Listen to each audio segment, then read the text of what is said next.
আপনারা জানেন না, আমি জানি এভাবে চুল কাটাটাকে হাদিসে কি করা হয়েছে? নিষেধ করা হয়েছে। আর রাসূলুল্লাহ সাল্লাল্লাহু আলাইহি ওয়াসাল্লাম সবসময় একটা কথা বলতেন যে তোমরা ইহুদি খ্রিস্টানদের বিরোধিতা করবে। তোমরা ইহুদি এবং খ্রিস্টানদের কি করবে? বিরোধিতা করবে। তারা দাড়ি কেটে ফেলে, তোমরা দাড়ি ছেড়ে দিবে। তারা গোফ কেটে ফেলে, তারা গোফ ছেড়ে দেয়, তোমরা গোফ কেটে ফেলবে। আবার বলছি, তারা মুশরিকরা কি করে? মুশরিকরা দাড়ি ছেটে ফেলে, তোমরা দাড়ি ছেড়ে দিবে। আর তারা গোফ লম্বা করে, তোমরা গোফ ছেটে ফেলবে। সবসময় আমাদেরকে উৎসাহিত করা হয়েছে বিধর্মীদের সংস্কৃতির বিপরীত করার জন্য। আর আজকে আমরা কি করছি? ইচ্ছায় হোক আর অনিচ্ছায় হোক, জেনে হোক আর না জেনে হোক, আমরা কিন্তু বিধর্মীদের আদর্শ এবং কালচারগুলো ফলো করছি না ভাই? পোশাক আশাক, দেহের গঠন, চলাফেরা, কথাবার্তা, জীবনের লাইফস্টাইল, রুটিন, এগুলো কি মুসলিমদের মতো হচ্ছে না অমুসলিমদের মতো হচ্ছে? কোন মুসলিম যুবক কি ফজরের আজান শুনে নামাজ না পড়ে ঘুমাতে পারে? আবার দুপুর 12টায় ঘুম থেকে উঠতে পারে? দুপুর 2টায় নাস্তা করতে পারে? বিকেল সময়টা গার্লফ্রেন্ডের সাথে ঘুরতে পারে?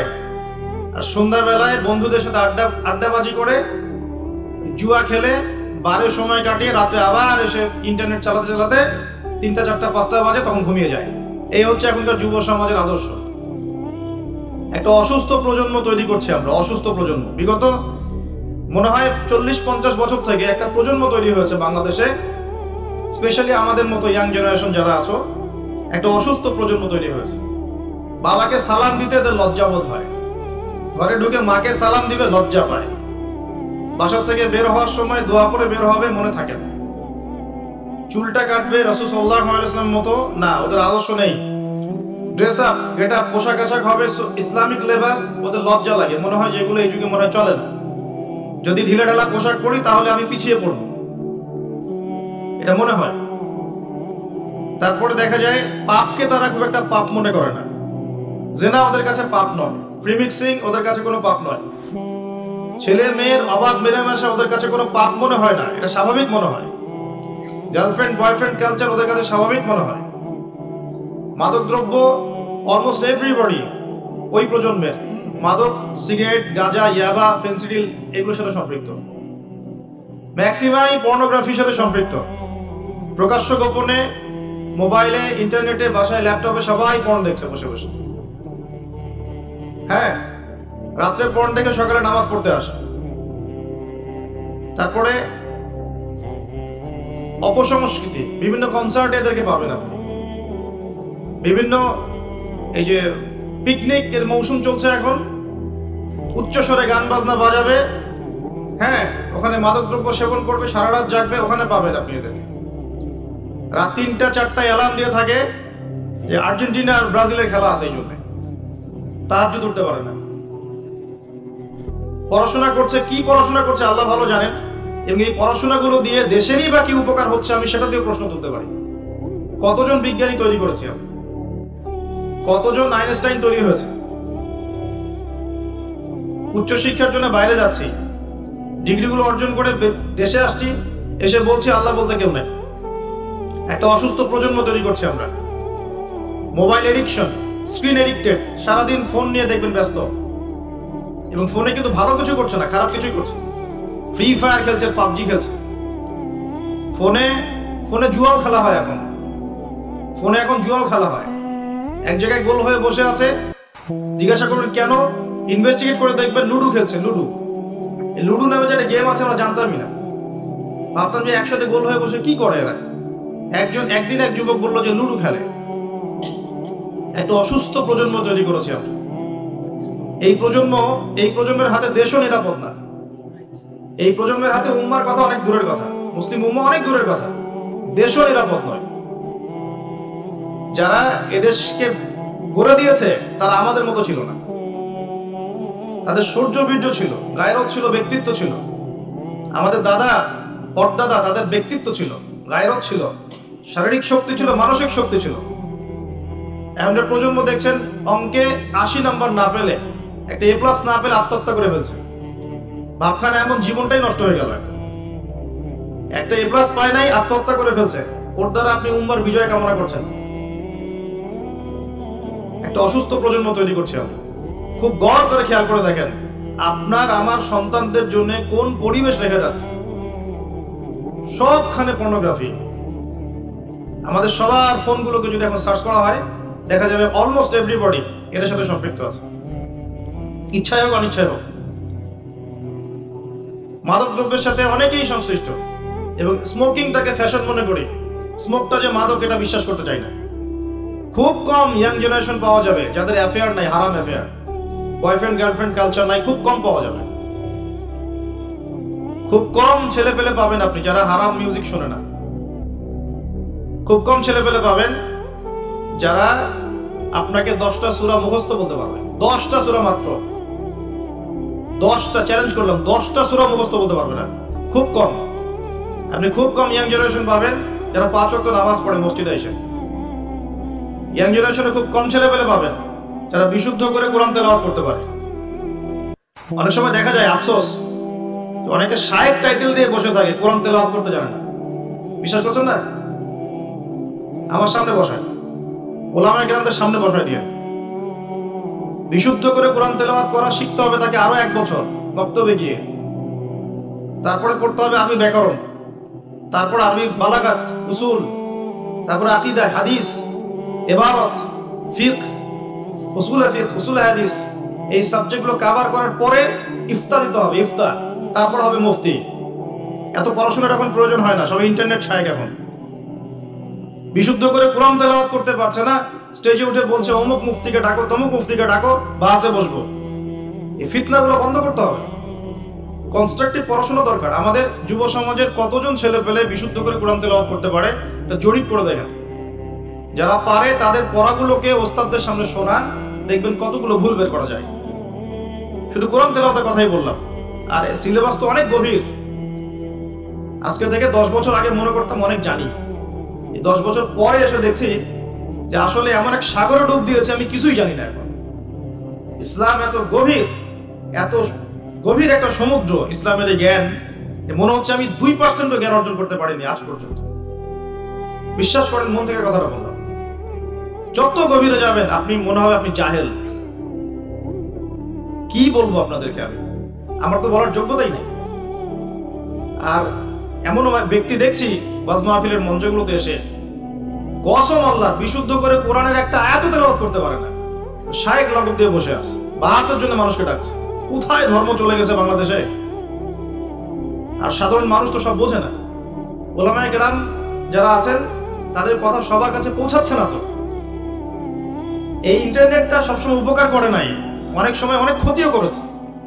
কিছু কিছু ভালো জিনিস পাচ্ছেন ইউটিউবে, ফেসবুকে, হয়তো এগুলো যথেষ্ট না, কিন্তু এর মধ্য দিয়ে আপনি অনেক খারাপ জিনিসও পেয়েছেন।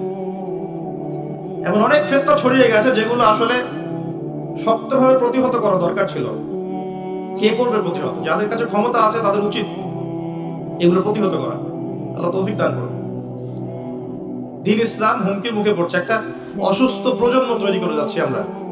আমাদের বাচ্চারা, এই যে মেয়ে বাচ্চাগুলো, সুবহানাল্লাহ, আমরা তো ঢাকার মানুষ, এখন পোশাক বলতে আর কোনো পোশাক নাই। পোশাক মানে ছেলে যা পরে মেয়েও তাই করছে। যে কাপড়গুলো বাসায় পরে থাকে ছেলেরা, ছেলে মানুষরা যে কাপড়গুলো বাসায় পরে থাকে সেই কাপড় পরে মেয়েরা বাইরে গিয়ে শপিং করছে। বাইরে গিয়ে বিশ্বাস করছেন না কথা? যে কাপড়গুলো আমরা বাসায় পরি, জিন্স, এই যে ভিতরের স্যান্ডো গেঞ্জি বলি না, ছোট যে গেঞ্জিটা আমাদের গায়ের সাথে লেগে থাকে, কি বলেন, স্যান্ডো গেঞ্জি বলেন না? হ্যাঁ, এই টাইপের। আর এই শীতকালে আমরা যে একটা ইনার পরি নিচে, যেটা আমরা অনেক সময় খেলাধুলার ক্ষেত্রে ইউজ করে, ভিতরে পরে একটা ইনার বলে। তো এগুলো পরে বাইরে মেয়েরা চলছে। একটা ছেলে মানুষের তো লজ্জা লাগে এগুলো পরে করতে। আপনি কি আপনার খালি গা হয়ে বা স্যান্ডো গেঞ্জি পরে বাইরে পাবলিকলি আসতে লজ্জা বোধ করেন না একটু? আপনি অবশ্যই উপরে একটা শার্ট পরেন, অথবা একটা জ্যাকেট পরেন, বা একটা চাদর পরেন, বা একটা পাঞ্জাবি বা জুব্বা পরে আসেন, তাই না? ভিতরের কাপড় পরে মেয়েরা বাইরে ঘুরছে এখন। এই পরিবেশে আপনার মেয়ে যখন যাবে, 5 বছর 10 বছর মনে করেন বাসায় ছিল, ভালো তরবিয়ত দিয়েছেন, এখন বাইরে তো যেতে হবে, স্কুলে যাবে বা মাদ্রাসা যাবে। ও যখন এই পরিবেশটা দেখবে, ওর কাছে মনে হবে আমি দুঃস্বপ্ন দেখছি। এমনও পোশাক আছে যে পোশাকগুলো পরে ঘুরে বেড়ায় আমাদের বড় বড় শহরের মেয়েরাই, যে পোশাকগুলো পরার পরেও তাদের গায়ের ভিতরের কাঠামো দেখা যায়। এখন এই প্রশ্ন করার এই অহেতুক প্রশ্ন করার দরকার নাই যে আপনারাও কি তাহলে দেখেন নাকি, এই প্রশ্ন করার দরকার নেই, এটা বেয়াদবি প্রশ্ন। মূল কথা হচ্ছে ঘটনা সত্য কিনা, এটা হচ্ছে কথা। কারণ সবাই চোখ নিয়ে চলাফেরা করে, আর চোখ তো আর আকাশের দিকে উঠায় আপনি হাঁটতে পারবেন না, পারবেন? আর জমিনের দিকে তাকায় তো আপনি হাঁটতে পারবেন না, আপনাকে যেদিকে তাকাইতেই হবে ডানে বামে, যেদিকে তাকাবেন সেদিকে এগুলো দেখতে পারবেন। এরকম পরিবেশে আমাদের মেয়েরা বড় হচ্ছে। বিশ্বাস করেন ম্যাক্সিমাম মেয়ে কোরআন বিশুদ্ধ করে তেলাওয়াত করতে পারে না, 5 ওয়াক্ত নামাজ পড়তে জানে না, ওযুর ফরজ কি জানে না। এমনকি এমন কিছু প্রশ্ন আসে আমাদের কাছে অনলাইনে, ভাবি যে এত বেসিক প্রশ্ন মানুষ জানে না, এত বেসিক প্রশ্ন। মনে করেন প্রশ্ন করছে যে নামাজে সুবহান রাব্বিয়াল আ'লা এটা বাদ দিয়ে অন্য কোন তাসবিহ পড়লে হবে কিনা। এটা খুব কমন একটা বেসিক প্রশ্ন না? এর উত্তর কে না জানে? তো কোন জায়গায় আছি দেখেন। একটা সময় ছিল, আমি হিস্ট্রির অনেক গভীর ছাত্র, আন্দালুসিয়া একটা সময় ছিল, ওই সময় প্রত্যেক ঘরে ঘরে একজন করে হাফেজা মেয়ে পাওয়া যেত। হ্যাঁ, ঘরে ঘরে শুধু হাফেজা না, মুহাদ্দিসা মেয়ে পাওয়া যেত। কোনো কোনো ক্ষেত্রে মেয়েরা ফকিহ হয়েছে। এখন দেখবেন বেসিক ওযুর মাসআলা, গোসলের মাসআলা, হ্যাঁ ফরজ গোসলের মাসআলা, নামাজের ফরজ ওয়াজিব, হায়েজ নেফাসের মাসআলা, এই বেসিক মাসআলাগুলো আমাদের তরুণ প্রজন্ম জানে না। অথচ এদিকে পড়াশোনা করেছে 20 বছর 25 বছর, কোথায় পড়াশোনা করলেন আর কি শিখলেন? আর এত টাকা পয়সা খরচই বা কেন করলেন এর পিছনে? আমরা তো বলছি না যে জেনারেল শিক্ষায় শিক্ষিত হবেন না, কিন্তু ইসলামিক শিক্ষাকে বিসর্জন দিয়ে কি জেনারেল শিক্ষায় শিক্ষিত হতে হবে? ইসলামিক শিক্ষার কোনো দরকার নাই, দুনিয়ায় সবকিছু। আর জেনারেল শিক্ষায় শিক্ষিত হয়ে আপনি কি সত্যি আপনার শিক্ষা দিয়ে দেশ এবং জাতির খেদমত করছেন, নাকি একটা সার্টিফিকেটের জন্য আপনি দৌড়াচ্ছেন? নিজের মনকে, বিবেককে প্রশ্ন করবেন সততার সাথে, আয়নার সামনে দাঁড়িয়ে, সত্যি কি আপনি আপনার জ্ঞান দিয়ে সমাজের কোনো খেদমত করেছেন কিনা, নাকি আপনি জ্ঞানটা অর্জন করতে চাচ্ছেন শুধুমাত্র একটা সার্টিফিকেট অর্জন করা, সার্টিফিকেট দিয়ে একটা জব না হলে বিয়ে হবে না, বিয়ে না হলে মেয়ে দিবে না, মেয়ে না দিলে আমি তো জীবনে কিছুই করতে পারবো। এই তো জীবন চক্রটা এমনিই চলছে। তরুণ প্রজন্মকে আমি প্রথমে রিকোয়েস্ট করবো যে একটা আয়াত দিয়ে আলোচনা শুরু করেছে। প্রিয় ভাইয়েরা এবং বোনেরা, আল্লাহ পাক বলেছেন ওয়ামা আতাকুমুর রাসূলু ফাখুযু। আল্লাহর আদেশ এটা, যখন আল্লাহ পাক কোনো আদেশ করেন সেটা কিন্তু ফরজ হয়ে যায়। আল্লাহর আদেশ কি হয়? আল্লাহ যখন কোনো আদেশ করেন সেটা কি হয়? ফরজ। আল্লাহ পাক বলেছেন ওয়ামা আতাকুমুর রাসূল ফাখুযু। রাসূলুল্লাহ সাল্লাল্লাহু আলাইহি ওয়াসাল্লাম যা তোমাদেরকে দিয়েছেন, যে সুন্নাহগুলো দিয়েছেন সেগুলো গ্রহণ করো। ওয়ামা নাহাকুম আনহু ফান্তাহু। রাসূল যা থেকে নিষেধ করেছেন দূরে থাকো। দুটো জিনিস পাচ্ছেন, যা দিয়েছেন নিতে হবে, যা নিষেধ করেছেন ছাড়তে হবে। শুধু যা দিয়েছেন নিব, যা নিষেধ করেছেন ছাড়বো না, এটাও কিন্তু হলো না। যা দিয়েছেন নিতে হবে, যা ছাড়তে বলেছেন কি করতে হবে? ছাড়তে হবে। আপনাকে দাড়ি ছাড়তে বলেছেন, ছেড়ে দেন। গোফ কেটে ফেলতে বলেছেন, কেটে ফেলেন। দুটোর উপর আমল হয়ে গেল। ঘুমাচ্ছেন আপনি, কেন মিউজিক শুনতে শুনতে আপনি কানের মধ্যে হেডফোন দিয়ে ঘুমিয়ে যাবেন? এটা কি রাসূলের সুন্নাত হলো নাকি? সুন্দর করে ওযু করবেন, এই রাত্রে থেকে আমল শুরু করেন ইনশাআল্লাহ। আজকে থেকে সুন্দর করে ওযু করবেন, যদি পসিবল হয় সূরা মুলক তেলাওয়াত করবেন। কোন সূরা? তাবারাকাল্লাযী বিয়াদিহিল মুলক ওয়া হুয়া আলা কুল্লি শাইইন কাদির। এই সূরাটা রাতে তেলাওয়াত করতে বলেছেন আল্লাহ পাক, খেয়াল করে দেখেন। এবং ফজিলত বলা হয়েছে এই সূরার তেলাওয়াত ইনশাআল্লাহ আপনাকে কবর আযাব থেকে বাঁচাবে। এটা হাদিস আছে কিন্তু। আর একটা লিংক আপনাকে দেই, একটু মনোযোগ দিবেন। লিংকটা হচ্ছে আল্লাহ পাক কোরআনের আয়াতগুলোকে তুলনা করেছেন আকাশের তারার সাথে। কিসের সাথে? আকাশের তারার সাথে। আকাশের তারা কি করে? শুধু কিন্তু সৌন্দর্য বৃদ্ধি করে না, আকাশের তারাগুলোকে যদি মিলাতে পারেন সঠিকভাবে আপনি পথ খুঁজে পাবেন। কি পাবেন? পথ বা রাস্তা খুঁজে পাবেন। আর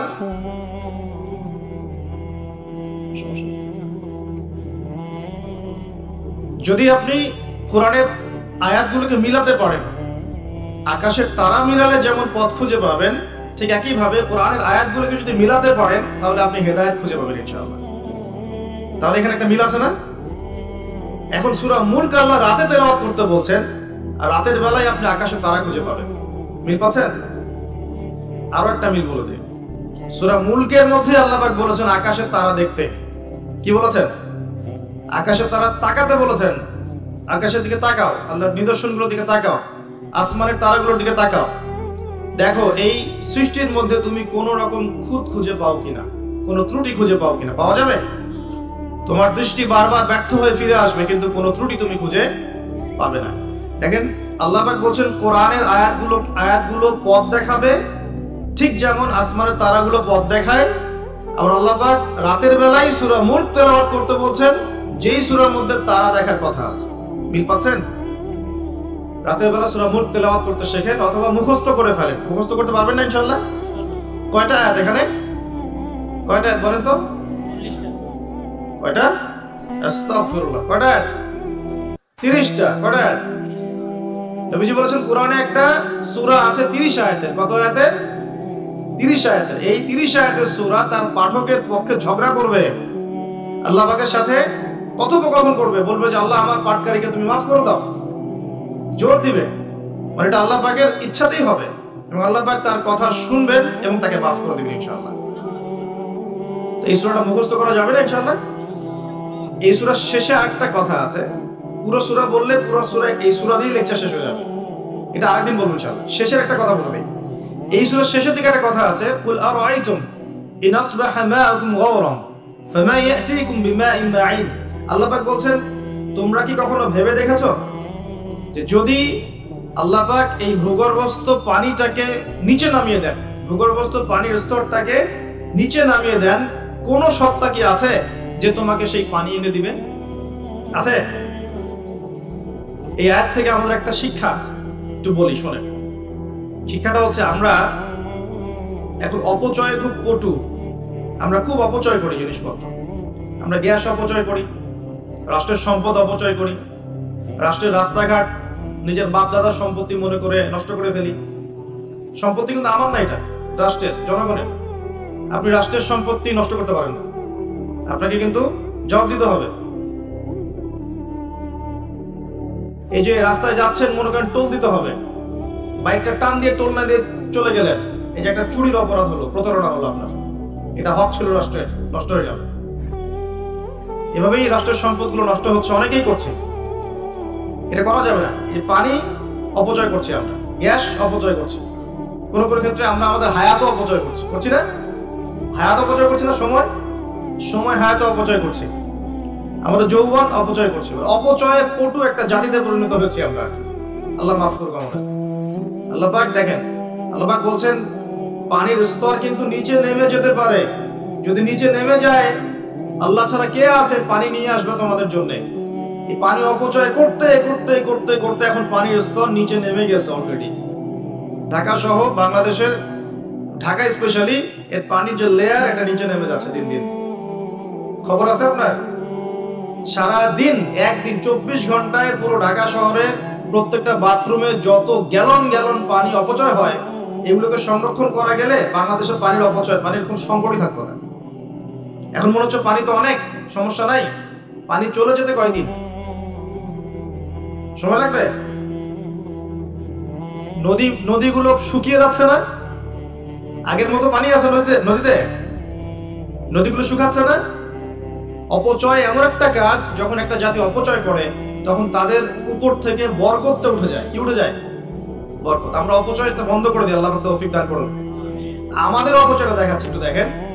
আমরা মাশাআল্লাহ মসজিদে যাই, গিয়ে মাশাআল্লাহ আমরা ট্যাপটা ছাড়ি, আর যার ইমানের জোর যত বেশি তার ট্যাপের স্পিডও মাশাআল্লাহ তত বেশি। ঠিক আছে, পানি পড়তে থাকে দেদারসে, এক বালতি পানি দিয়ে আমরা ওযু করি, এক বালতি পানি দিয়ে আমরা একজন ওযু করি। খেয়াল করে দেখেন, এখন যদি মসজিদে নামাজ পড়তে আসে 500 জন মুসল্লি, 500 বালতি পানি খরচ করে ফেলেছে। ওমর রাদিয়াল্লাহু আনহুর যুগ হলে এই মুসল্লিরা মাইর খেত। ওমর রাদিয়াল্লাহু আনহুর যুগটা থাকলে এখন এই মুসল্লিদেরকে পিটানো হইতো। ওখানে প্রশাসন থাকতো, কতটুকু পানি খরচ করতো দেখার জন্য। এটা কি অপচয় মনে হচ্ছে না আপনার কাছে?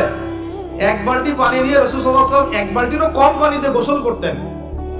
সহিহ বুখারী পড়ে দেখেন, নবী সাল্লাল্লাহু আলাইহি ওয়াসাল্লাম এক বালতিরও কম পানি দিয়ে গোসল করতেন। আর আমরা ওযুই করি এক বালতি পানি লাগে, আধা বালতি পানি লাগে।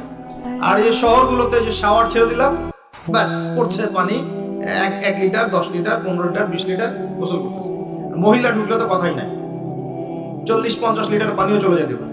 এই যে পানির অপচয়, এটা লেকচারে বলবো ভাবছিলাম, সুযোগ পাচ্ছিলাম না, আজকে মনে পড়েছে বলে দিলাম। পানির অপচয় করেন না।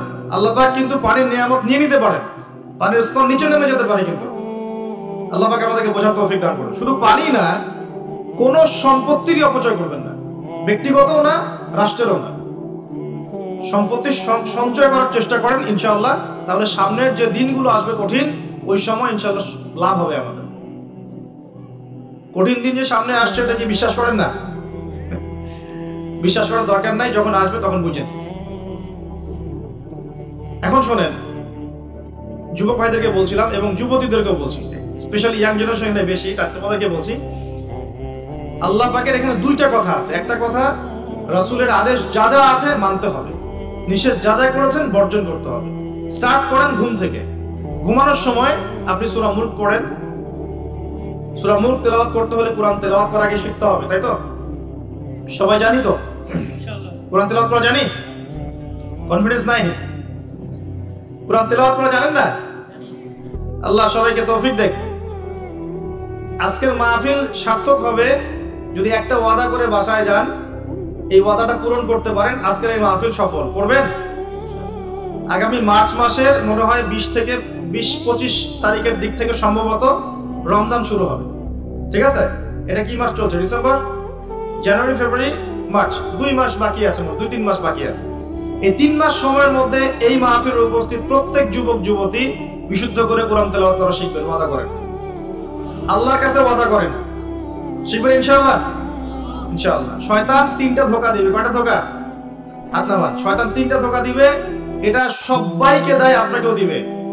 1 নাম্বার ধোঁকা, বৈজ্ঞানিক পদ্ধতি পড়েছি, হুজুরের কাছে পড়েছি, হ্যাঁ, তারাবির নামাজের আগে পরে পড়েছি, রমজানে পড়েছি, আমার জানার দরকার নেই, অনেক জানি। এটা শয়তানের একটা ধোঁকা। ভালো করে পড়াশোনা করলে বুঝবেন যে আপনি কিছু জানেন না এখনো। দ্বিতীয় ধোঁকা হচ্ছে, আপনাকে শয়তান ধোঁকা দিবে, আমার অনেক বয়স হয়ে গেছে, আমি আর পারবো না। এ ধোঁকা দেয় নাই ভাই? আমার অনেক বয়স হয়ে গেছে, আমি আর পারবো না, আমার জিহ্বায় আসে না। জিহ্বায় না আসলেও পড়তে হবে, তাহলে আপনি ডাবল নেকি পাবেন ইনশাআল্লাহ। জিহ্বায় না আসলেও যারা পড়ে, হাদিসে আসছে, মানে আটকে যায়, তারপরেও ওয়াহু আলাইহি শাক্কুন, এটা তার উপর কঠিন হয়, তারপরেও সে চেষ্টা করে, ফালাহু আজরান, তার জন্য ডাবল পুরস্কার, ডাবল নেকি হবে ইনশাআল্লাহ। আরেকটা শয়তান ধোঁকা দিবে, এটা তোমাদেরকে দিবে, ইয়াংদেরকে, সেটা হলো অনেক সময় পড়ে আছে, এত তাড়াহুড়োর কিছু নাই, পরে শিখে নিব। এই ধোঁকা দেয় নাই? এই ধোঁকা দিয়ে দিই তো বয়স হয়ে গেল 25-30, এখনো 30টা কোরআনের আয়াত তুমি বলতে পারছো না। 30টা কোরআনের আয়াত যে তুমি জানো না, এটা তো ওই ধোঁকারই ফসল। তোমার আব্বা আম্মাকে আগে ধোঁকা দিয়েছে শয়তান, যে বাচ্চাটাকে আগে বড় করি, স্কুল কলেজ বিশ্ববিদ্যালয়টা শেষ হোক, তারপরে দেখা যাবে। ওই করতে করতে ছেলের বয়স হয়ে গেছে 25-30, এখনো ওযুর মাসআলা জানে না, নামাজের মাসআলাগুলো জানে না, ফরজ ওয়াজিব সুন্নত মুস্তাহাব বোঝে না, আর ইসলামের গভীর জ্ঞান তো অনেক দূরের কথা। কোরআন, হাদিস, আকীদা, উসুল, ফিকহ, এগুলো অনেক পরের কথা। এখন সে দিন শেখার জন্য একটাই মাধ্যম সামনে পায়, ফেসবুক, ইউটিউব, ফেসবুক, ইউটিউব, বাস, দ্যাটস অল। আর ফেসবুক, ইউটিউব মানে কি? ঢুকবে, দেখবে অমুক যা বললো তমুকের বিরুদ্ধে, আর তমুক যা বললো অমুকের বিরুদ্ধে, এইটাই দেখবে।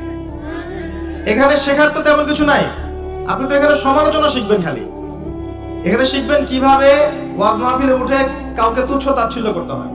আপনি শিখছেন এখানে কিভাবে একজন একজনকে গালি দিচ্ছে, কিভাবে একদল আরেকদলকে গালি দিচ্ছে, কিভাবে এ তার বিরুদ্ধে বলছে, ও তার বিরুদ্ধে, এগুলো শিখছেন আপনি। তাহলে সঠিক শিক্ষা পাবেন কোথায়? এখানে ঈমান রিচার্জ করবেন, সঠিক শিক্ষাটা পাবেন কোথায়? আপনাকে তো আলেম ওলামার কাছে সোহবতে যেতে হবে তো, এবং সিলেবাস ভিত্তিক পড়াশোনা করতে হবে তো। তাহলে শুধু এই ইন্টারনেটে ঢুকলে আপনি বিভ্রান্ত হয়ে যাবেন।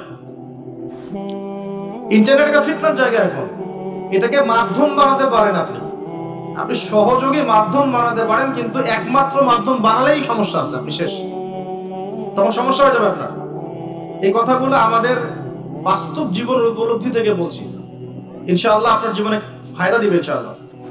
প্রিয় যুবক ভাইরা, এই 3টা ধোঁকা থেকে বেঁচে থাকবেন। রাত্রেবেলা কি তেলাওয়াত করবেন তাহলে? কোন সূরা? সূরা মুলক। আচ্ছা, ফজিলত কি কি ফজিলত? ইনশাআল্লাহ আপনাকে আল্লাহ রাব্বুল আলামিন এই সূরা তেলাওয়াতের বরকতে, এর ওসিলা ইনশাআল্লাহ কবরের আযাব থেকে বাঁচাবেন ইনশাআল্লাহ। কবরের আযাব সত্য না মিথ্যা? চোখে দেখা যায়? কোন পরীক্ষাগারে প্রমাণ করা যায়? তাহলে পশ্চিমরা যে বলে যে পরীক্ষা নিরীক্ষা পর্যবেক্ষণ ছাড়া কোনো জ্ঞান নেওয়া যাবে না, তাহলে কি হবে? এই যে শিক্ষা ব্যবস্থা দাঁড়িয়ে আছে এখনকার এই দর্শনের উপরে, পরীক্ষা নিরীক্ষা পর্যবেক্ষণ চাক্ষুষ না দেখা পর্যন্ত কিছু বিশ্বাস করি না। যদি বিশ্বাস করেন তখন আপনাকে বলবে ধর্মান্ধ হয়ে ব্যক্তি। কি বলবে? কথা বোঝেন না আমার? হ্যাঁ, ওদের ফিলোসফি অফ এডুকেশন, মানে আমরা বলি এটাকে এপিস্টিমোলজি, আমাদের ফিলোসফিতে বলতো এপিস্টিমোলজি, মানে জ্ঞান তত্ত্ব। এই শব্দের অর্থ হচ্ছে কি? জ্ঞান তত্ত্ব। ওদের জ্ঞান তত্ত্ব হচ্ছে যে যেটা ভিজুয়াল না, আমরা যা দেখি না, এবং যেটা স্পর্শ করা যায় না, ইন্দ্রিয় দিয়ে উপলব্ধি করা যায় না, মানে স্পর্শ করে বোঝা যায় না, গন্ধ নিয়ে বোঝা যায় না, তারপরে কঠিন তরল না বায়বীয় পরীক্ষা করা যায় না, পরীক্ষা নিরীক্ষা পর্যবেক্ষণের মাধ্যমে সিদ্ধান্তে আসা যায় না, এটাকে জ্ঞান বলে না। যদি এটাকে এই সিঁড়িগুলো উত্তরানো যায় তখন সেটা জ্ঞান, ওদের দর্শন এটা। তাহলে এখন কবর আযাবটাকে আপনি কি করবেন? এখন কবর আযাব নাই, তাহলে এখন তো আপনাকে আল্লাহ পাকের কথায় বিশ্বাস করতে হচ্ছে না, গায়েবে বিশ্বাস করতে হচ্ছে। তাহলে এখন আপনি যখন গায়েবে বিশ্বাস করতে যাবেন, ওরাই আপনাকে তোকমা দিয়ে দিবে তো ধর্মান্ধ, এবং ওয়ার্ল্ড আপনাকে আক্রমণ করবে তখন। যেমন মুসলিমদেরকে এখন আক্রমণ করছে না এগুলো দিয়ে, এগুলো এমনি এমনি আসে নাই, এটা পরিকল্পিত। আপনার ভিত্তিটাকে নড়িয়ে দিবে। তাই তো আসলেই তো আল্লাহকে তো দেখি না, ফেরেশতা তো দেখি না, জিন জাতিকে তো দেখি নাই, আত্মা তো দেখি না, কবর আযাব তো দেখি না, কেন বিশ্বাস করবো তাহলে? এই জন্য দেখবেন একটা প্রজন্ম তৈরি হচ্ছে এখন, ওরা বলে যে আমি তো আল্লাহ কোরআন এগুলো তো খুব একটা বিশ্বাস করি না, কারণ আমি তো দেখি না। নাউযুবিল্লাহ। আছে না আমার লোকজন আশপাশে আপনার? এদের সংখ্যা বাড়ছে না কমছে? দিন দিন বাড়ছে। হয়তো আপনার কাছে মনে হচ্ছে যে এদের সংখ্যা হয়তো বেশি না, কিন্তু দিন দিন বাড়ছে। একটা তথ্য দিয়ে যে আপনাদেরকে এখানে শোনেন, বিগত 100 বছরে, কত বছরে? বিগত 100 বছরে বিশ্বের 3টা দর্শন খুব চলেছে। কয়টা দর্শন? 3টা। একটা হচ্ছে এলিমিনেশন, ওরা বলে কি এলিমিনেশন, মানে কনসেপ্ট অফ গড, মানে আল্লাহর বিশ্বাসটাকে সরিয়ে দেয়া, এটাকে এলিমিনেট করা। দেখবেন পশ্চিমারা সহ এই উন্নত সভ্যতা, সো-কল্ড উন্নত সভ্যতারে কিন্তু আল্লাহ বিশ্বাস করে না, তারা নাস্তিকতার আদর্শ ছড়িয়ে দিচ্ছে, কিন্তু তারা বিজ্ঞানে বিশ্বাস করে, আল্লাহ বিশ্বাস করে না। কিন্তু বিজ্ঞান যদি বলে কবরের আযাব বলে কিছু আছে, ওরা বিশ্বাস করবে, অবশ্যই বিশ্বাস করবে। কিন্তু আল্লাহ যদি বলেন কবরের শাস্তি আছে, তারা বিশ্বাস করবে না। আমার কথা বুঝতে পারছি? আচ্ছা, এটা একটা। 2 নম্বর হচ্ছে ম্যাটেরিয়ালিজম, মানে বস্তুবাদিতা, মানে মানুষকে দুনিয়া খাও দাও ফুর্তি করো, ব্যাংক ব্যালেন্স, টাকা পয়সা, জমি জমা, স্ট্যাটাস, এইটুকুর মধ্যে সীমাবদ্ধ করেছে। চিন্তাগুলোকে এর মধ্যে সীমাবদ্ধ করেছে। পরকালের জীবন, ওইখানে জবাবদিহিতা, আল্লাহর সামনে দাঁড়ানো, এগুলো বাতিল, এগুলো পড়ে। মানুষকে দুনিয়ার দিকে ফোকাস করেছে। দেখেন না এখন ফ্লাইওভারে দাঁড়াবেন, দেখবেন মানুষ ছুটছে, সারাদিন ছুটছে। কিসের পিছনে? পরকাল, দুনিয়ার পিছনে। অল্প কিছু মানুষ আছে যারা একটু ধর্মান্ধ টাইপের নাকি, তারা ছোটে ধর্মের দিকে। আরেকটা আছে 3 নাম্বার, এটা হলো চ্যালেঞ্জ এগেইনস্ট রিলিজিয়ন, মানে ধর্মের বিরুদ্ধে চ্যালেঞ্জ উত্থাপন করা, যে ধর্মের এটা কেন, ধর্মের ওইটা কেন, হ্যাঁ মুসলিমদের মধ্যে পর্দা কেন, চুরি করলে চোরের হাত কেন কাটতে হবে, বর্বর একটা বিষয়। তারপরে ইসলামে বহু বিবাহ কেন, ঠিক আছে, তারপরে বিয়ের এক্সাক্ট কোনো বয়স নাই কেন, মানে এই যে কনসেপ্ট থ্রো করছে না, এগুলো চ্যালেঞ্জ, রিলিজিয়নকে চ্যালেঞ্জ করা, এই দর্শনটা ছড়িয়ে দেওয়া হয়েছে বিগত 100 বছরে। এই তথ্যটা আপনাকে জানিয়ে দিলাম, ইনশাআল্লাহ আপনাদের স্টাডির ক্ষেত্রে কাজে দিবে। প্রিয় ভাইরা, পরিবেশটা নষ্ট করবেন না, যাদের কোনো হাজত আছে পিছন দিক দিয়ে চলে যান। আজকে রাতে ঘুমানো থেকে শুরু করে দেন রাসূলুল্লাহ সাল্লাল্লাহু আলাইহি ওয়াসাল্লামের সুন্নাহর উপর আমল করা। পারা যাবে ইনশাআল্লাহ। প্রথমে সূরা মুলক তারপরে আপনি পড়বেন সূরা ফালাক, নাস, ইখলাস তিনবার তিনবার তিনবার, মোট 9 বার। এবং প্রত্যেক 3 বার শেষ হলে আপনি দুহাতকে একত্রিত করে ফু দিয়ে নিজের মাথা থেকে নিয়ে যতদূর পর্যন্ত পারেন মাসাহ করবেন। ইনশাআল্লাহ রাত্রেবেলা আপনাকে কোনো দৃশ্য অদৃশ্যের প্রতি স্পর্শ করবে না ইনশাআল্লাহ। ঘুমের মধ্যে অনেক সমস্যা হয় না অনেকের, ওই যে বলে বোবা ধরে, দুঃস্বপ্ন দেখেন, হ্যাঁ ভয় পান, আছে না এগুলো সমস্যা? এই সব সমস্যার সমাধান কি মেডিকেল সায়েন্স করতে পারে? যাবেন একটা অ্যান্টি ডিপ্রেশন ওষুধ দিয়ে দিবে অথবা একটা ঘুমের ওষুধ দিয়ে দিবে, ঘুমান। কিন্তু সব সমস্যার সমাধান কে করতে পারে? আল্লাহ পাক পারেন ইনশাআল্লাহ। এগুলো নিঃসন্দেহে কোনো না কোনো ভিত্তি এবং পিছনের একটা ব্যাখ্যা আছে, যেটা হয়তো আমাদের নাও জানা থাকতে পারে, হতে পারে না? সব জ্ঞান কি আমাদের আছে? সব জ্ঞান যে আমাদের নাই, একটা এক্সাম্পল দিই, জাস্ট একটা এক্সাম্পল দিই। আমাদের শরীরে কি আত্মা আছে? আছে না নাই? আত্মাকে কি কেউ দেখেছে কিনা?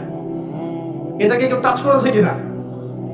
তা আত্মা কঠিন, তরল না বায়বীয় কোনো জ্ঞান কারো আছে কিনা? এখন একজন মানুষ মৃত, একজন মানুষ জীবিত, উভয়ের মাঝখানে পার্থক্যটাই তো হচ্ছে আত্মা। একজন মানুষ মৃত, তার মধ্যে আত্মাটা নাই, আর যে মানুষটা জীবিত তার মধ্যে কি আছে? রূহ বা আত্মা আছে। আল্লাহ পাক এই সম্পর্কে কি বলছেন? আল্লাহ বলছেন সূরা বনী ইসরাঈলে, ইয়াসআলুনাকা আনির রূহ, হে নবী তারা তোমাকে রূহ বা আত্মা সম্পর্কে জিজ্ঞেস করে। কুলির রূহু মিন আমরি রাব্বি, তুমি বলে দাও হে নবী, রূহ হচ্ছে তোমার রবের একটা আদেশ মাত্র। কি একটা আদেশ? আদেশে এসেছে, আদেশে চলে যাবে, কোনো কারণ লাগে নাকি? আমরা কারণ ব্যাখ্যা করতে চাই, এটাকে বলে কার্যকারণ তত্ত্ব। প্রত্যেকটা কাজের পিছনে একটা কারণ ব্যাখ্যা করি। হ্যাঁ, এটা কেন হলো এই কারণে, এটা কেন হলো এই কারণে, এটাকে বলে কার্যকারণ তত্ত্ব। আল্লাহ পাকের হুকুমে মানুষ যে মারা যাচ্ছে, এর পিছনে কোনো কারণ লাগে নাকি? এই যে একটা মানুষ হাঁটছে হাঁটছে ডেড, আর আমরা বলে দিলাম হৃদযন্ত্রের ক্রিয়া বন্ধ হয়ে মারা গেছে, এই তো, এই কথা তো। ক্রিয়াটা বন্ধ হলো কিভাবে? ভালোই তো ছিল, হঠাৎ করে কি হলো? কার হুকুমে হলো? এটা কোনো হুকুম দাদা নাই, এই কনসেপ্টটাই তো বিশ্বাস করছে না। রূহ বলে কিছু একটা আছে না, এই রূহের কি ব্যাখ্যা আমি করতে পারবো? এই জ্ঞান কি আমার আছে? আল্লাহ বলছে ওয়ামা উতিতু মিনাল ইলমি ইল্লা কলিলা, এই বিষয়ে তোমাদেরকে খুবই কম জ্ঞান দেওয়া হয়েছে, জ্ঞানই দেওয়া হয়নি। জ্ঞান কে দেয়? নাকি সব জ্ঞান আমরা অ্যাচিভ করি? জ্ঞানতাত্ত্বিক দর্শন শোনেন, কিছু মানুষ বলেছে সুদীর্ঘকাল ধরে মানুষ বুদ্ধি থেকে জ্ঞান পায়। কি থেকে পায়? বুদ্ধি থেকে। আবার কিছু মানুষ বলেছে মানুষ অভিজ্ঞতা থেকে জ্ঞান পায়। কি থেকে? অভিজ্ঞতা। অভিজ্ঞতা হয়েছে জ্ঞান পেয়েছে, আগে জানতাম না এখন জানছেন। এখানে বিষয়টা কি? এই চূড়ান্ত বক্তব্যটা কি? চূড়ান্ত বক্তব্য দিয়েছে ইসলাম। ইসলাম বলছে ওয়াকুলিল হাক্কু মির রাব্বিকুম, হক বা সত্য রবের পক্ষ থেকে আসে। সূরা বাকারায় আছে ওয়াআল্লামা আদামা আসমাআ কুল্লাহা, আল্লাহ পাক আদম আলাইহিস সালামকে সমস্ত নাম শিক্ষা দিয়েছেন। সূরা আলাকে আছে আল্লামাল ইনসান মা লাম ইয়ালাম, মানুষকে সেই জ্ঞান শিক্ষা দিয়েছেন যা মানুষ জানতো না। জ্ঞানকে শিক্ষা দিয়েছেন, জ্ঞানকে শিক্ষা দিয়েছেন। তাহলে জ্ঞান কার পক্ষ থেকে আসে? এখানে একটা কথা মনে রাখবেন, আপনার যদি অনেক বড় ডিগ্রি সার্টিফিকেটও থাকে, যদি হৃদয়টা পরিচ্ছন্ন না হয়, হৃদয়ে নূর না থাকে, আল্লাহর মারিফত বসিরা না থাকে, তাহলে কিন্তু আল্লাহর পক্ষ থেকে জ্ঞান পাওয়া খুব ডিফিকাল্ট। আপনি কাগজের কিছু জ্ঞান পেতে পারেন, তথ্য পেতে পারেন, ইনফরমেশন পেতে পারেন, প্রকৃত জ্ঞান পাওয়া খুব টাফ আছে।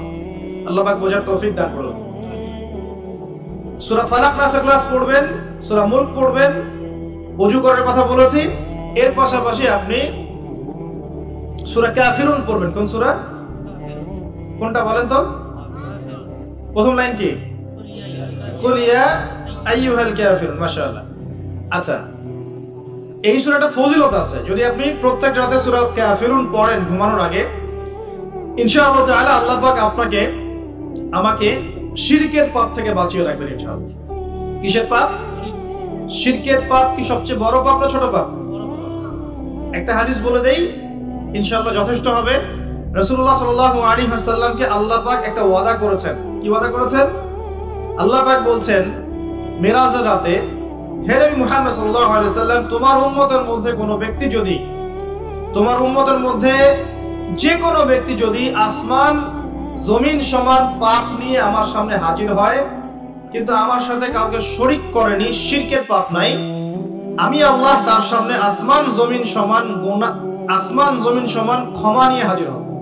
কথা কি বুঝতে পারছেন? অনেক পাপ করেছেন আপনি, পাপের শেষ নাই, কিন্তু আপনি শিরকের পাপ করেন নাই। ইনশাআল্লাহ একদিন না একদিন আপনি জান্নাতে যাবেন ইনশাআল্লাহ।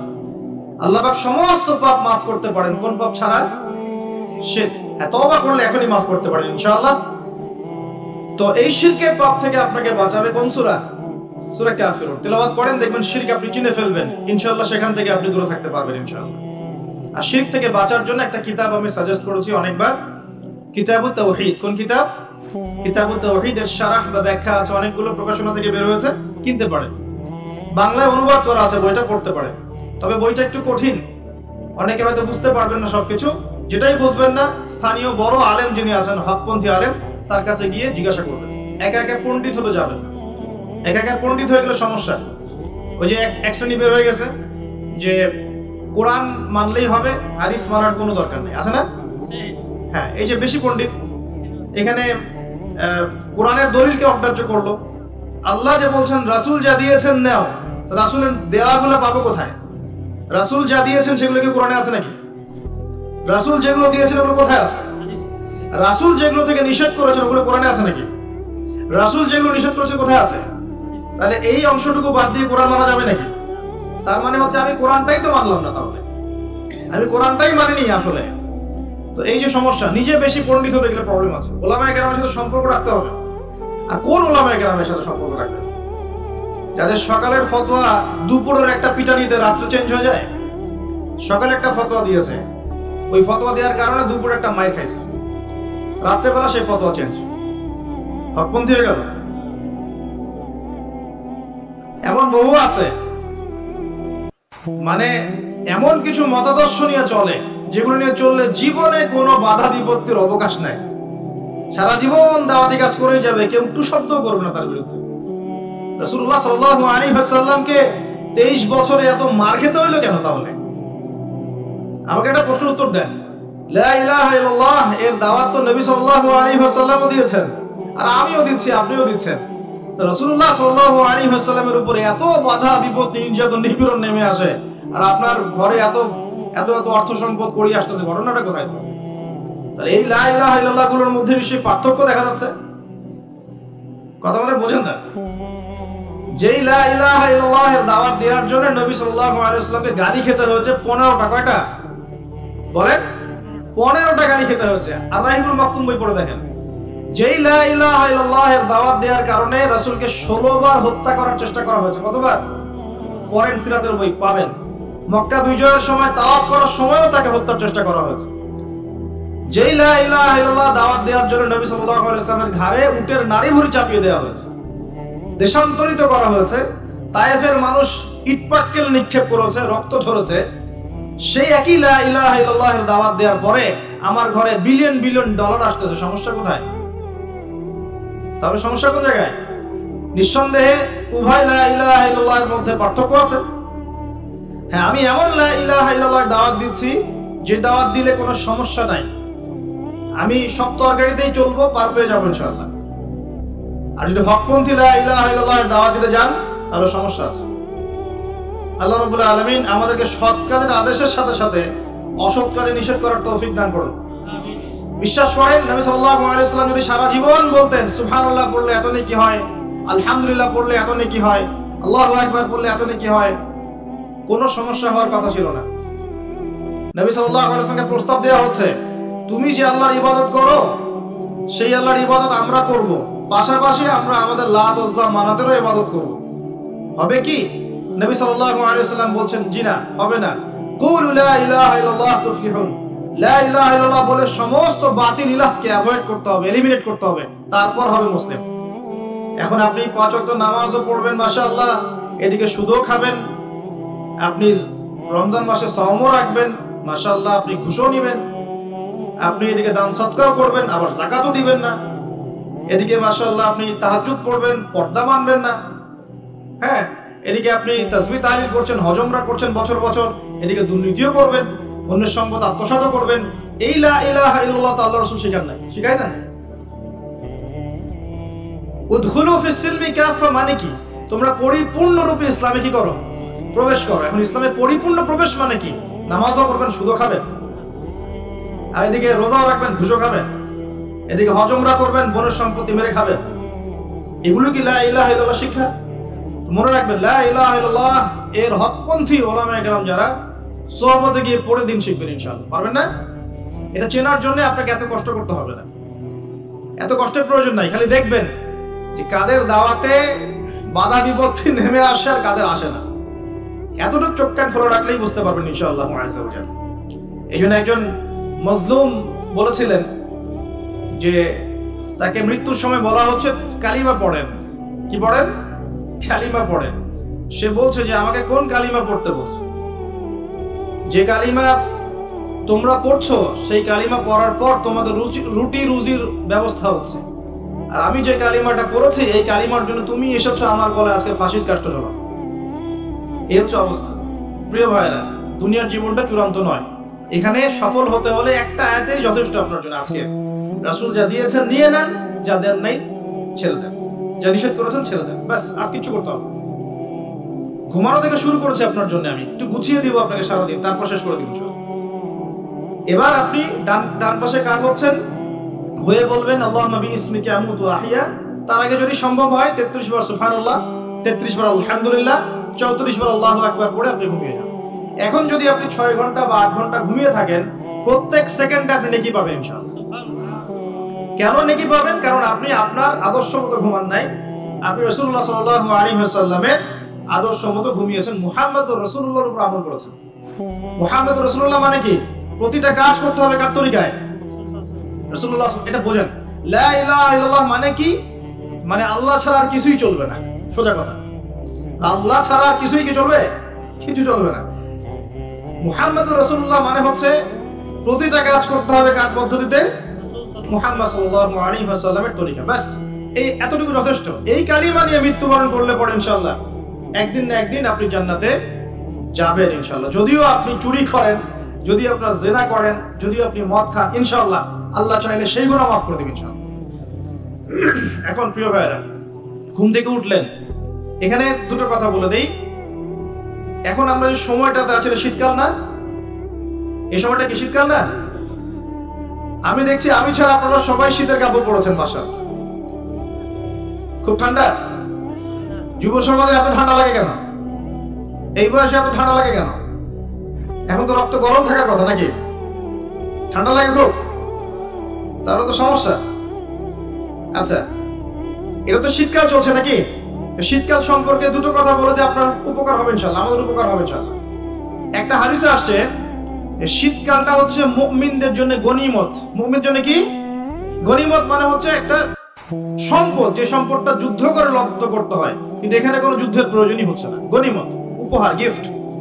কিরকম? শীতকালে রাতটা হয় লম্বা। রাত কি হয়? লম্বা হয় না? এতে করে সারা রাত আপনি অনেক ইবাদত করতে পারবেন। আর দিনটা হয় ছোট। দিনটা ছোট হয় না? এতে করে আপনি দিনের বেলা সওম বা রোজা রাখতে পারবেন। শীতকাল আসলেই সাহাবীরা বলতেন আহলান সাহলান। শীতকালকে বলতেন আহলান সাহলান। শীতকাল তুমি এসেছো, আলহামদুলিল্লাহ।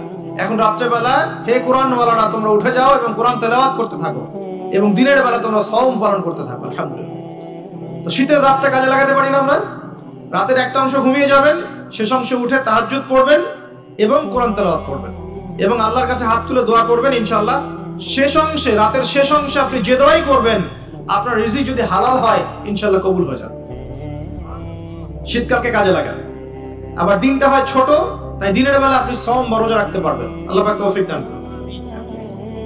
শীতকাল সম্পর্কে একটা এরকম বর্ণনা আছে, যখন কঠিন শীত আসবে তখন ওই শীতটা থেকে একটা আশ্রয় প্রার্থনা করতে হয় আল্লাহর কাছে, আল্লাহ এই কঠিন শীত থেকে আমাকে বাঁচাও। কারণ কি জানেন? কারণ হচ্ছে জাহান্নাম বছরে 2টা নিঃশ্বাস ছাড়ে। কয়টা নিঃশ্বাস? একটা নিঃশ্বাস গ্রীষ্মকালে যখন প্রচন্ড দাবদাহ চলে, ওইটা হচ্ছে জাহান্নামের নিঃশ্বাসের ফসল। ওই প্রভাবে পৃথিবীতে এরকম দাবদাহ চলে। এই সায়েন্স বিশ্বাস করবে? করবে না। ওর বিশ্বাসের আমার যায় আসে না। আল্লাহ পাক বলেছেন সত্য, রাসূল বলেছেন সত্য। আরেকটা হচ্ছে শীতকালে যখন প্রচন্ড ঠান্ডা, তখন শীতকালে জাহান্নামের এমন একটা জায়গা আছে যেটা কিন্তু শীতল জায়গা। জাহান্নামের পুরো জায়গাটাই কিন্তু আগুন নয়, এমনও জায়গা আছে যেটা কি খুব শীতল। ওই শীতল অংশ শ্বাস ছাড়লে এই যে পৃথিবীতে সেই এই শীতের একটা প্রভাব চলে আসে, প্রচন্ড ঠান্ডা শৈত্য প্রভাব চলে আসে। এটা হয়তো অনেকে বিশ্বাস করবে না, ভুল মনে করবে যে ধর্মান্ধ কথাবার্তা। হাদিসে আছে নবী সাল্লাল্লাহু আলাইহি ওয়াসাল্লাম বলেছেন, কে সত্যবাদী? এই পুরো সভ্যতার রাসূল সাল্লাল্লাহু আলাইহি ওয়াসাল্লাম। এই বিশ্বের সমস্ত মানুষ সত্যবাদী বেশি না আল্লাহ রাসূল বেশি সত্যবাদী? বাস, আর কোনো দরকার আছে কথা? শীতকালটা কাজে লাগাই। এই শীতকালে আমি একটা আমল বলে দিই প্রিয় ভাইরা।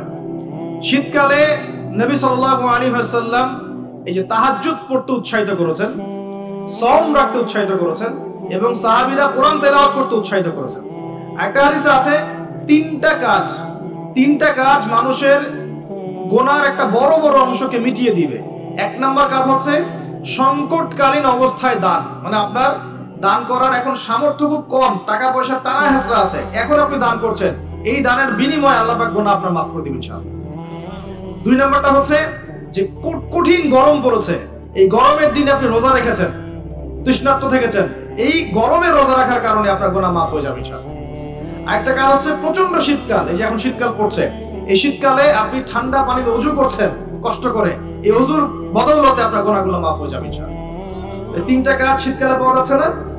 তিন নাম্বার কাজটা শীতকালে পাওয়া যাচ্ছে না, যে শীতের সময় পূর্ণাঙ্গ রূপে ওযু করলে আপনার গুনাহগুলো মাফ হয়ে যাবে ইনশাআল্লাহ। শীতকালে মাশাআল্লাহ আমাদের ওয়াজ মাহফিলগুলো হবে, ওয়াজ মাহফিলগুলোতে অ্যাটেন্ড করবেন, ঈমান রিচার্জ করবেন, রাতের বেলা তাহাজ্জুদ পড়বেন ইনশাআল্লাহ, তাড়াতাড়ি ঘুমিয়ে যাবেন যাতে করে শেষ রাতে আপনি উঠতে পারেন। রাতটা লম্বা হবে, একটা অংশ কোরআন তেলাওয়াত করবেন, একটা অংশ দোয়া করবেন ইনশাআল্লাহ তাআলা। আল্লাহ পাক দুনিয়া আখিরাতের যত হাজত আপনার পূর্ণ করে দিবেন ইনশাআল্লাহ। আর দিনের বেলা সম্ভব হলে সাওম রাখবেন।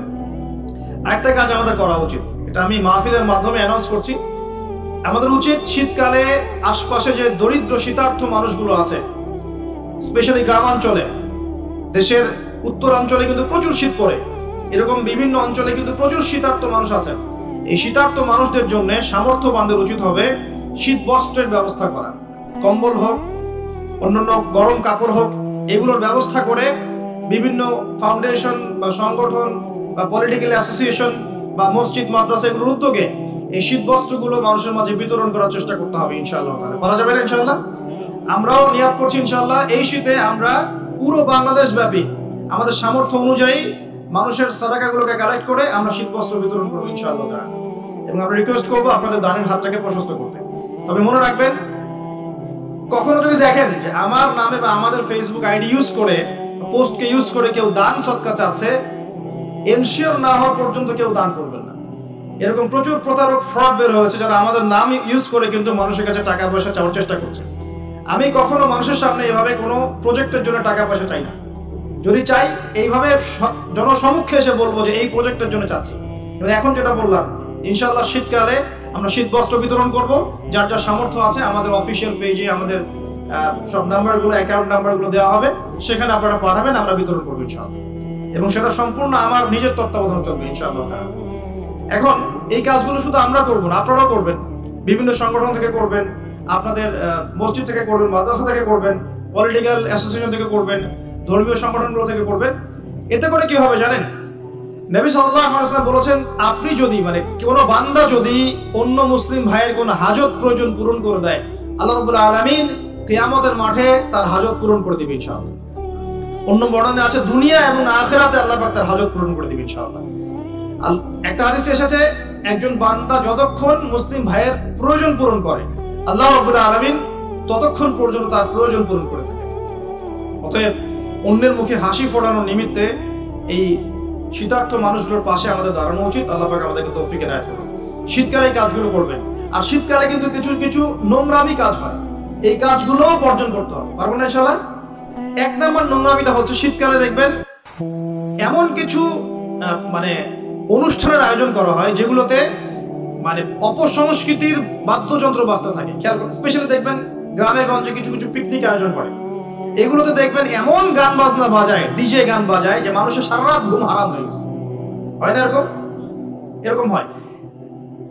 ঐতিহ্য রক্ষা করতে সমস্যা নাই। শীতকালে আমাদের এখানে পিঠার উৎসব হতো না, তারপরে আমাদের এই যে একটা নবান্ন উৎসব হতো না, একটা দেশীয় লোকজ ঐতিহ্য থাকে, সেগুলো পালন করতে সমস্যা নেই যতক্ষণ পর্যন্ত সেগুলোর মধ্যে কোনো শিরক, বেদাত বা হারাম না ঢুকছে, এগুলো পালন করতে সমস্যা নেই। কিন্তু আপনি পিকনিক করবেন, এখানে ধারসে মিউজিক প্লে করবেন, ডিজে বাজাবেন, মানুষের ঘুম নষ্ট করবেন, হারাম করবেন, এটা কি ইসলাম জায়েজ করেছে নাকি? এই কাজগুলো শীতে বেশি হয়, সতর্ক থাকবেন। শীতে আবার দেখি আমরা অনেকেই কি করি, ব্যাডমিন্টন খেলেন, তাই না? সরকারি লাইন থেকে একদম মাশাআল্লাহ ইলেকট্রিক লাইন নিয়ে, যদি খেলতে হয় নিজের বাড়ির লাইন থেকে খেলবেন, নিজের বাসা থেকে লাইন নিয়ে খেলবেন। খেলেন, আমি উৎসাহিত করছি, কারণ এটা আপনার ফিজিক্যাল স্ট্যামিনা বাড়াবে, অ্যাটলিস্ট আপনার শরীর চর্চা হবে, ঠিক আছে? আপনার শরীর চর্চার দরকার আছে। এই কাজগুলো মোবাইলের সামনে বসে বসে সময় নষ্ট করার চেয়ে অনেক ভালো আছে, ঠিক আছে? কিন্তু আপনি চুরি করে লাইন নেবেন না কারোর কাছ থেকে। তারপর শীতকালে দেখবেন কি হয়, বেশি বেশি মাদকের আসর বসে শীতকালে। ঠান্ডা তো, শীতকালে বেশি বেশি মাদক দ্রব্যের আসর বসে, খেয়াল করে দেখেন। এগুলো থেকে আমাদের যুব সমাজকে বাঁচাতে হবে। শীতকালে জেনা বেড়ে যায়, কিন্তু শীতকালে দেখবেন জেনা বেড়ে যায়, এটা একটা অ্যাডাল্ট ওয়ার্ড, কিন্তু আপনি বুঝবেন শীতকালে এগুলো বেড়ে যায়। আল্লাহ পাক এই যুব সমাজকে জেনা থেকে বাঁচিয়ে রাখুন। শীতকালে দেখবেন কনসার্ট বাড়ে, কিছু কনসার্ট বাড়ে না, মিউজিক্যাল কনসার্ট বাড়ে, দেখবেন মানুষ স্টেজে উঠে একদম কি লাফালাফি শুরু করে, কি মিউজিকগুলো প্লে করে, মানুষ উন্মাদনার মধ্যে রেখে দেয়, এবং হাজারে না লক্ষ লক্ষ যুবক সেই কনসার্টগুলোতে যায়। এগুলো থেকে বেঁচে থাকবেন, বরং প্রয়োজনে ওয়াজ মাহফিলগুলোতে এসে ঈমানকে রিচার্জ করেন। আল্লাহ পাক তৌফিক এনায়েত করুন। আমরা শীতকালটাকে মূল্যায়ন করি, হায়াতটাকে মূল্যায়ন করি, ইনশাআল্লাহ তাআলা এই শীত আমাদের জীবনে বরকত নিয়ে আসবে ইনশাআল্লাহ। এবং আল্লাহ রাব্বুল আলামিন এর ওসিলায় আমাদের গুনাহগুলো মাফ করবেন, বেশি বেশি নেক আমলের তৌফিক দিবেন, যাতে করে পরকালটা সুন্দর হয় ইনশাআল্লাহ। আল্লাহ রাব্বুল আলামিন সবাইকে তৌফিক এনায়েত করুন, আমিন। প্রিয় ভাইরা, এভাবে আপনি রাতটা পার করলেন, দিনের বেলা এবার সকালে ঘুম থেকে উঠলেন, উঠে আপনি কি করবেন? নিজের মন গড়া পদ্ধতিতে উঠে বাথরুমে চলে যাবেন, নাকি একটু দোয়া কালাম পড়বেন? উঠে দোয়া পড়বেন, আলহামদুলিল্লাহিল্লাযী আহইয়ানা বা'দা মা আমাতানা ওয়া ইলাইহি। গিয়ে আগে কোন পা ঢুকাবেন? ডান পা না বাম পা? আগে বাম পা। বিসমিল্লাহ বলে ঢুকিয়ে আল্লাহুম্মা ইন্নী আউযু বিকা মিনাল খুবসি ওয়াল খাবাইস ইস্তেনজা করেন। যতক্ষণ ইস্তেনজা করছেন আপনি ইবাদতের মধ্যে আছেন ইনশাআল্লাহ। এবার বের হলেন গুফরানাকা বলে, বের ওযু করবেন, প্রথমে বিসমিল্লাহ। ওযু ধীর স্থির ভাবে করবেন, আর যে বললাম খুব বেশি পানি ইউজ করার দরকার নাই, পানির স্পিডটা কম রাখবেন, পানি অপচয় করবেন না। দেখেন, ওযু যদি বিশুদ্ধ না হয় নামাজ কি বিশুদ্ধ হবে? ওযুতে যদি আপনি এক বালতি পানি শেষ করেন তাহলে তো হলো না কিছু। ওযুতে পরিমাণ মতো পানি ইউজ করেন, তারপরে ওযু শেষে কালিমা শাহাদা পড়লে আপনার জন্য জান্নাতের দরজাগুলো খুলে যাবে ইনশাআল্লাহ। এবার মিসওয়াক করলেন, ওযু শেষে, ওযুতেও মিসওয়াক করতে পারেন, শেষেও করতে পারেন।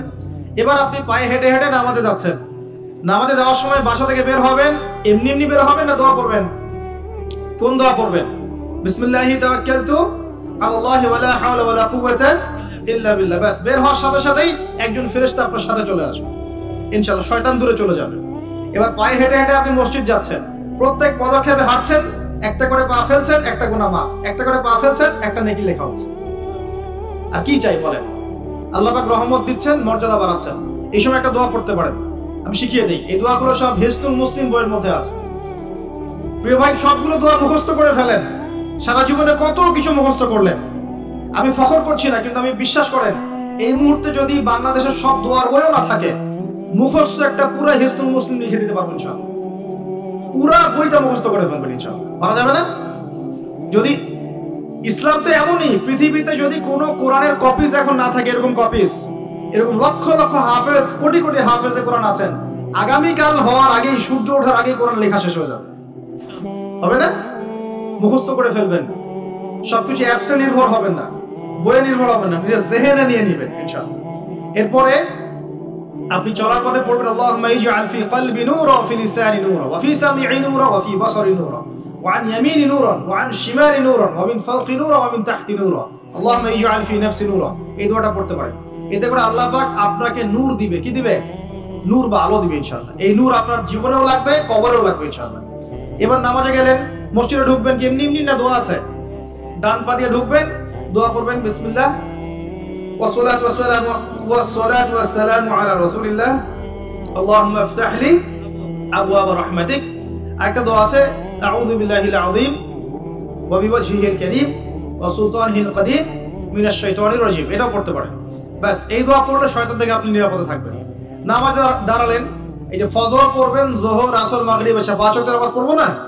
প্রত্যেক ওয়াক্তের জন্য একটাই নসিহত, সেটা হলো নামাজের বাহ্যিকতা গুরুত্বপূর্ণ, কিন্তু বাহ্যিকতার চাইতে বেশি গুরুত্বপূর্ণ হচ্ছে নামাজের আধ্যাত্মিকতা, নামাজের হার্ট, মানে মারিফত, ইহসান, খুশু, এগুলো বেশি ইম্পর্টেন্ট। নামাজে মনোযোগ ঠিক থাকছে কিনা খেয়াল রাখতে হবে। মনোযোগ বাড়ানোর বুদ্ধি কি? কয়েকটা টিপস বলে দেই। মনোযোগ বাড়ানোর বুদ্ধি হচ্ছে নামাজে যা বলছি মুখ দিয়ে এগুলোর আরবির অর্থগুলো আপনার জানতে হবে। যদি আপনি অর্থটা জানেন দেখবেন আপনার মনোযোগ অনেক বেড়ে গেছে ইনশাআল্লাহ। অর্থ না জানলে আপনি দাঁড়িয়ে থাকবেন, হাই তুলবেন, হাই, হুজুর তেলাওয়াত করছে আপনি হাই তুলবেন, কারণ অর্থ আপনি বোঝেন না। একটু একটু খেয়াল করেন, একটা এক্সাম্পল খেয়াল করেন। মনে করেন আপনার মা অসুস্থ, নাউজুবিল্লাহ, আপনার বাবা অসুস্থ, আল্লাহ না করুক, বা আপনাদের ছেলে সন্তান মেয়ে সন্তান অসুস্থ। এখন আপনি কোনো উপায় নেই, ডাক্তার বলছে যে খুব সিরিয়াস অবস্থা, হয় না এমন মাঝে মাঝে? আচ্ছা, এখন আপনি সেজদায় পড়ে গেলেন, হাত তুললেন, তুলে আল্লাহকে বলছেন, আল্লাহ আমার বাবা অসুস্থ, আমার মা অসুস্থ, আমার ছেলে বা মেয়েটা অসুস্থ, আল্লাহ তুমি তাকে শেফা দান করো। এই কথাটা বলার সময় আপনার চোখ দিয়ে পানি ঝরে না? ফিলিংস আসে না? এই ফিলিংসটা কেন আসে? কারণ আপনি যা বলছেন আল্লাহকে সেটা আপনি উপলব্ধি করতে পারেন, ফিল করতে পারেন। নামাজে কেন মনোযোগ আসে না? কারণ নামাজ আমি যা করছি এটা তো আমি ফিলই করতে পারি না, আমি তো এই ভাষাটাই বুঝি না, অর্থই জানি না, কেমন করে ফিল করব? এই জন্যই বলি কোরআনের অর্থ জানার দরকার নাই। অর্থগুলো না জানলে তো পরে আপনি মনোযোগ পাবেন না, তো ইহসান পাবেন না।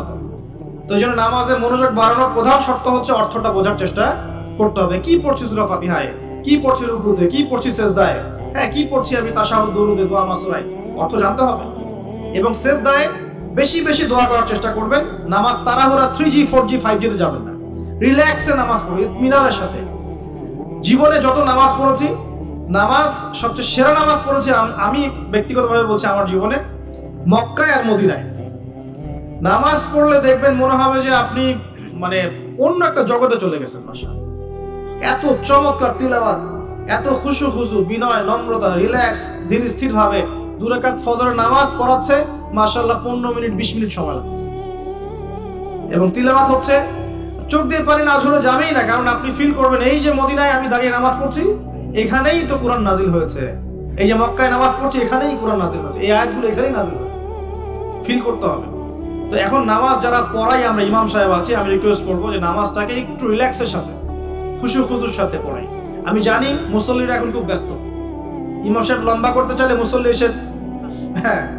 এসে ডিস্টার্ব করা শুরু করে, নাকি ইমাম সাহেব আপনার কি কাজ নাই, এত লম্বা করেন কেন? প্রিয় ভাইরা, দুনিয়াতে কেন এসেছি বলেন তো? দুনিয়াতে কেন আসছি আমরা?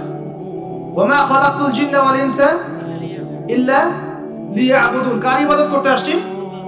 তো দুনিয়াতে নামাজই তো বেস্ট ইবাদত। এই ইবাদত করতে এত সময় হচ্ছে না, তাহলে দুনিয়াতে আসলাম কেন? দুনিয়া থেকে আমি শুধু বউ বাচ্চা, সন্তান সন্ততি আর ব্যবসা বাণিজ্য করতে আসছি? আল্লাহ পাক তো পাঠিয়েছেনই আমাকে ইবাদত করার জন্য, তাহলে আমি ইবাদতে এত তাড়াহুড়া কেন? রিল্যাক্স থাকে। আল্লাহ পাক তৌফিক দান করুন, এইভাবে 5 ওয়াক্ত নামাজ পড়বেন, আল্লাহ পাক তৌফিক দেয়। আর নামাজের কিছু বাহ্যিক মাসআলা আছে, এই মাসআলাগুলোকে নিয়ে কিছু ইখতিলাফ চলে আসছে দীর্ঘদিন থেকে। এই ইখতিলাফগুলোতে গিয়ে উম্মাহকে বিভক্ত করবেন না আল্লাহর ওয়াস্তে। যে যেটার উপর আমল করছেন আল্লাহর ওয়াস্তে করেন, কিন্তু এক ভাই আরেক ভাইয়ের সাথে কষ্ট কামড়াকামড়ি করেন।